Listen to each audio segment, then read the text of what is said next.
હવે વાત સુરતની. સુરતના પૂરની વરસાદ બંધ થયો, પૂર ઓસરવાની શરૂઆત થઈ. બહુ બધી બિફોર આફ્ટરની તસવીરો પણ સામે આવી. એટલે જેવો વરસાદ બંધ થાય અને સ્થિતિની સમીક્ષા કરવા જેવી થાય એટલે તરત જ નેતાઓ પહોંચે. કેન્દ્રીય મંત્રી CR પાટીલ પહોંચ્યા હતા, ગૃહમંત્રી હર્ષ સંઘવી પહોંચ્યા હતા. એ સિવાય મંત્રીઓ છે એ પણ સુરતની મુલાકાતે હતા. જે ત્યાંના નેતા છે, ત્યાંથી ચૂંટાઈને ગયેલા ધારાસભ્યો છે, એમનું સામાન્ય કર્તવ્ય બને છે કે આ સમયે ગ્રાઉન્ડ ઝીરો પર પહોંચે. જ્યાં જ્યાં વિપક્ષના નેતાઓ હતા ત્યાં એમણે ભારતીય જનતા પાર્ટીના નેતાઓને ઘેરવાની કોશિશ કરી. બાકી જ્યાં વિપક્ષનું અસ્તિત્વ નથી ત્યાં બહુ વિશેષ અવાજ નથી. સુરત તમે જ્યારે પણ વિવાદોમાં આવે ત્યારે મોટા ભાગે જોજો કે એના જેટલા પણ કોઈ વિચિત્ર પ્રકારના કે પછી સામાજિક રીતે આપણને ન ગમે એ પ્રકારના બનાવો બને, એટલે વાઇફ પેલી એક્સચેન્જ કરવાની વાત હોય કે પૈસા તોડ, કોઈ પણ મોટા ભાગની આ સ્થિતિ તમને દેખાશે તો મૂળ સુરતીઓનું ઇન્વોલ્વમેન્ટ એમાં બહુ ઓછું દેખાશે.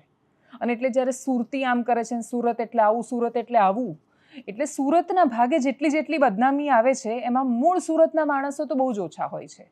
બહારથી જે માણસો સુરત ગયા અને પછી સુરતે એમને સ્વીકાર્યા, એમણે સુરતને સ્વીકાર્યું ને પછી એ લોકો સુરતી જ થઈ ગયા, એમને સુરતી જ કહેવાય. પણ એ લોકો સુરતના ભાગે બાકી બધી ત્રાસદી પણ લઈને ગયા.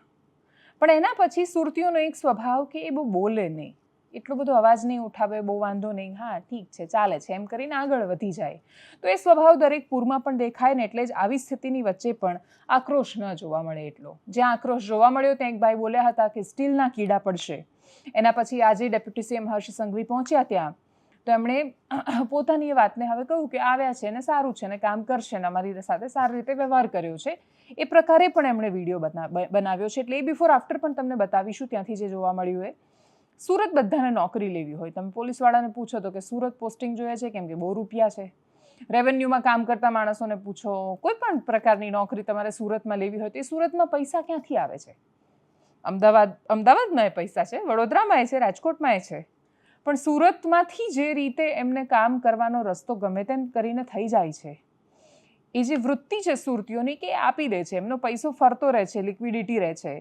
બહુ જ મોટા ટેક્સટાઇલના ઉદ્યોગ છે, હીરાનો આટલો મોટો બજાર છે, મોબાઈલની માર્કેટ હતી ને એ સિવાયની કેટલી માર્કેટ હતી. કરોડોનું નુકસાન થયું છે. 30 માણસો જ્યાં મરી જાય, જે શહેરમાં પૂરમાંથી પાણીમાં ડૂબી જવાથી, ખાડામાં પડી જવાથી, કરંટ લાગવાથી, આ સ્થિતિ બહુ સારી નથી. એ વાત સાચી કે વરસાદ પડ્યો, પણ એ વરસાદની સામે લડવા માટે તંત્ર એટલું તો સજ્જ હોવું જોઈતું હતું કે આટલા માનવ મૃત્યુની આટલી ઘટનાઓ નહોતી સામે આવી જોઈતી હતી. અને એટલે જ એ નિષ્ફળતા પણ છે કે જે દેખાઈ. કરીએ એ તસવીરો પર નજર કે જે ત્યાંથી સામે આવી. કેન્દ્રીય મંત્રી CR પાટીલ પહોંચ્યા હતા, એમણે સ્થિતિની સમીક્ષા કરી હતી. ડેપ્યુટી CM હર્ષ સંઘવી પહોંચ્યા હતા. સાંભળીએ.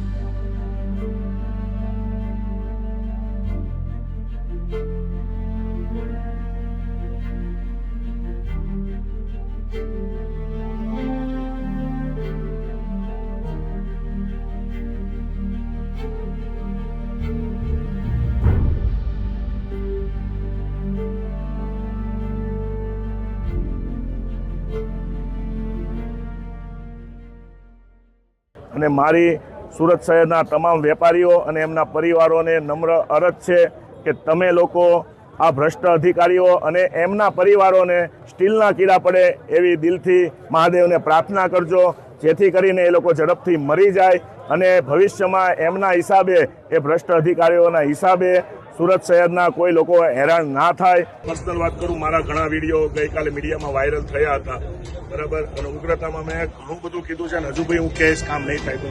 પણ આજે મારા માટે ખુશીની વાત છે કે ગુજરાત રાજ્યના ગૃહમંત્રી અને ગુજરાત રાજ્યના ડેપ્યુટી CM સાહેબ મારી ઓફિસની મુલાકાતે અને મારા કોમ્પ્લેક્સના અને મારા આજુબાજુના વિસ્તારના મુલાકાતે આવેલા છે. અને ખરેખર એમણે દિલથી અમને લોકોને અમારી દરેક વાત સાંભળી છે. આજે સત્ય છે એ કહું છું, બરાબર, કોઈ આમાં વખાણ કરવાવાળી વાત નથી. ઘણા લોકો પાસે એવી બી કોમેન્ટ કરશે કે તું તો કાલે આમ કહેતો હતો, આજે તો ઘૂસી ગયો. એટલે આ ખાસ તમને કહું, જે રિયાલિટી વાત થઈ છે, ગ્રાઉન્ડ ઉપરની વાત થઈ છે, અહીંયાના સ્થાનિક પોલીસ અધિકારી શ્રીઓ, કમિશનર શ્રીએ, સુરત મ્યુનિસિપલ કમિશનરની ટીમ અને કલેક્ટરની ટીમ અને સર્વેયરની ટીમ, સંપૂર્ણ ટીમ લઈને આવેલા છે. કોઈ ખાલી વિડીયોગ્રાફી કરવા માટે કે ફાંકા ફોજદારી કરવા માટે સાહેબ નથી આવ્યો. આ રિયાલિટી છે. આવતીકાલે અમારી જોડે વેપારી જોડે સંકલન કરીને કલેક્ટર ઓફિસે સાહેબે મિટિંગ પણ રાખેલી છે. સાહેબનો ખૂબ ખૂબ આભાર માનું છું, દિલથી આભાર માનું છું સાહેબ. એટલે ખરેખર સાહેબે આજે જે ગ્રાઉન્ડ પર કામ કરેલું છે આવું ભૂતકાળમાં પણ નથી થયું. આ સત્ય હકીકત છે, કારણ કે હું તાજનો સાક્ષી છું. સુરત મારી કર્મભૂમિ ને જન્મભૂમિ છે. ખૂબ ખૂબ આભાર ફરી એકવાર સાહેબ. Thank you.